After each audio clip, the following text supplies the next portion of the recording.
Welcome to the Folktale Project. This is Dan Scholz. Today we have our second to last story from L. Frank Baum's American Fairy Tales. And this is a little, well, it might be a little violent for younger children, but I would listen to it first and then make that call yourself. This is The King of the Polar Bears. The king of the polar bears lived among the icebergs in the far north country. He was old and monstrous big. He was wise and friendly to all who knew him. His body was thickly covered with long white hair that glistened like silver under the rays of the midnight sun. His claws were sharp and strong, that he might walk safely over the smooth ice or grasp and tear the fishes and seals upon which he fed. The seals were afraid when he drew near and tried to avoid him, but the gulls, both white and gray, loved him because he left the remnants of his feasts for them to devour. Often his subjects, the polar bears, came to him for advice when ill or in trouble, but they wisely kept away from his hunting grounds lest they might interfere with his sport and rouse his anger. The wolves, who sometimes came as far north as the icebergs, whispered among themselves that the king of the polar bears was either a magician or under the protection of a powerful fairy, for no earthly thing seemed to be able to harm him. He never failed to secure plenty of food, and he grew bigger and stronger day by day and year by year. Yet the time came when this monarch of the north met man, and his wisdom failed him. He came out of his cave among the icebergs one day, and saw a boat moving through the strip of water which had been uncovered by the shifting of the summer ice. In the boat were men. The great bear had never seen such creatures before, and therefore advanced toward the boat, sniffing the strange scent with aroused curiosity and wondering whether he might take them for friends or foes, food or carrion. When the king came near the water's edge, a man stood up in the boat with a queer instrument and made a loud bang. The polar bear felt a shock, his brain became numb, his thoughts deserted him. His great limbs shook and gave way beneath him, and his body fell heavily upon the hard ice. That was all he remembered for a time. When he awoke, he was smarting with pain on every inch of his huge bulk, for the men had cut away his hide with its glorious white hair and carried it with them to a distant ship. Above him circled thousands of his friends the gulls, wondering if their benefactor were really dead, and was it proper to eat him. But when they saw him raise his head and groan and tremble, they knew that he still lived, and one of them said to his comrades, "The wolves were right.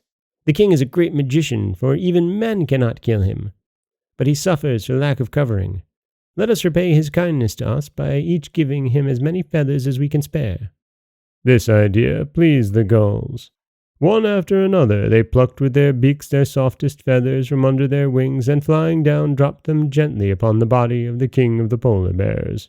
Then they called to him in a chorus, "Courage, friend! Our feathers are as soft and beautiful as your own shaggy hair. They will guard you from the cold winds and warm you while you sleep. Have courage, then, and live." And the king of the polar bears had courage to bear his pain, and lived, and was strong again. The feathers grew as they had grown upon the bodies of the birds and covered him as his own hair had done. Mostly they were pure white in color, but some from the gray gulls gave his majesty a slightly mottled appearance. The rest of that summer and all through the 6 months of night, the king left his icy cavern only to fish or catch seals for food. He felt no shame at his feathery covering, but it was still strange to him, and he avoided meeting any of his brother bears. During this period of retirement, he thought much of the men who had harmed him and remembered the way they had made the great bang, and he decided it was best to keep away from such fierce creatures. Thus he added to his store of wisdom. When the moon fell away from the sky and the sun came to make the icebergs glitter with the gorgeous tintings of the rainbow, 2 of the polar bears arrived at the king's cavern to ask his advice about the hunting season. But when they saw his great body covered with feathers instead of hair, they began to laugh, and one said, "Our mighty king has become a bird. Who has ever heard of a feathered polar bear?" Then the king gave way to wrath. He advanced upon them with deep growls and stately tread, and with one blow of his monstrous paw stretched the mocker lifeless at his feet. The other ran away to his fellows and carried the news of the king's strange appearance. The result was a meeting of all the polar bears upon a broad field of ice, where they talked gravely of the remarkable change that had come upon their monarch. "He is in reality no longer a bear," said one, "nor can he justly be called a bird. But he is half bird and half bear, and so unfitted to remain our king." "Then who shall take his place?" asked another. "He who can fight the bird-bear and overcome him," answered an aged member of the group. "Only the strongest is fit to rule our race." There was silence for a time, but at length the great bear moved to the front and said, "I will fight him. I, Woof, the strongest of our race, and I will be king of the polar bears." The others nodded assent, and dispatched a messenger to the king to say he must fight the great Woof and master him, or resign his sovereignty. "For a bear with feathers," added the messenger, "is no bear at all, and the king we obey must resemble the rest of us." "I wear feathers because it pleases me," growled the king. "Am I not a great magician? But I will fight nevertheless, and if Woof masters me, he shall be king in my stead." Then he visited his friends, the gulls, who were even then feasting upon the dead bear, and told them of the coming battle. "I shall conquer," he said proudly. "Yet my people are in the right, for only a hairy one like themselves can hope to command their obedience." The queen gull said, "I met an eagle yesterday which had made its escape from the big city of men, and the eagle told me he had seen a monstrous polar bear skin thrown over the back of a carriage that rolled along the street.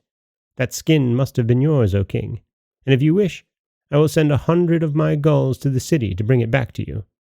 "Let them go," said the king gruffly. And the 100 gulls were soon flying rapidly southward. For 3 days they flew straight as an arrow until they came to scattered houses, to villages, and to cities. Then their search began. The gulls were brave, cunning, and wise. Upon the 4th day they reached the great metropolis, and hovered over the streets until the carriage rolled along with a great white bear robe thrown over the back seat. Then the birds swooped down, the whole 100 of them, and seizing the skin in their beaks, flew quickly away. They were late. The king's great battle was upon the 7th day, and they must fly swiftly to reach the polar regions by that time. Meanwhile, the bird-bear was preparing for his fight. He sharpened his claws in the small crevices of the ice. He caught a seal and tested his big yellow teeth by crunching its bones between them. And the queen gull set her band to pluming the king's feathers until they lay smoothly upon his body. But every day they cast anxious glances into the southern sky, watching for the 100 gulls to bring back the king's own skin. The 7th day came, and all the polar bears in that region gathered around the king's cavern. Among them was Woof, strong and confident of his success. "The bird-bear's feathers will fly fast enough when I get my claws upon him," he boasted, and the others laughed and encouraged him. The king was disappointed at not having recovered his skin, but was resolved to fight bravely without it. He advanced from the opening of his cavern with a proud and kingly bearing, and when he faced his enemy he gave so terrible a growl that Woof's heart stopped beating for a moment, and he began to realize that a fight with the wise and mighty king of his race was no laughing matter. After exchanging 1 or 2 heavy blows with his foe, Woof's courage returned, and he determined to dishearten his adversary by bluster. "Come nearer, bird-bear," he cried. "Come nearer, that I may pluck your plumage." The defiance filled the king with rage. He ruffled his feathers as a bird does, till he appeared to be twice his actual size, then strode forward and struck Woof so powerful a blow that his skull cracked like an eggshell, and he fell prone upon the ground. While the assembled bears stood looking with fear and wonder at their fallen champion, the sky became darkened. 100 gulls flew down from above, and dripped upon the king's body a skin covered with pure white hair that glittered in the sun like silver. And behold, the bears saw before them the well-known form of their wise and respected master, and with one accord they bowed their shaggy heads in homage to the mighty king of the polar bears. This story teaches us that true dignity and courage depend not upon outward appearance, but come rather from within. Also, that brag and bluster are poor weapons to carry into battle. And that is The King of the Polar Bears. A unnecessarily graphic story to get to the moral that Baum wanted to share with us, which is a great one, right? That dignity and courage depend upon not your outward appearance, but come from within. It's a great moral. Don't think we needed to have all the death and the skinnings, but who am I to say? This is Dan Scholz of the Folktale Project. Don't forget that you can subscribe to the podcast on Apple Podcasts, Stitcher, Google Play, Overcast, anywhere you like to get your podcasts. You can follow us on Twitter at Folktale Project. You can find us on Auto Radio, TuneIn Radio, iHeartRadio, Spotify, anywhere you like to listen. And you can always head over to folktaleproject.com. You'll find a new story waiting for you every Monday, Wednesday, and Friday. And don't forget to head over to folktaleproject.com or Twitter to vote on which book will start next week. Voting ends on Friday. As always, thank you so much for listening.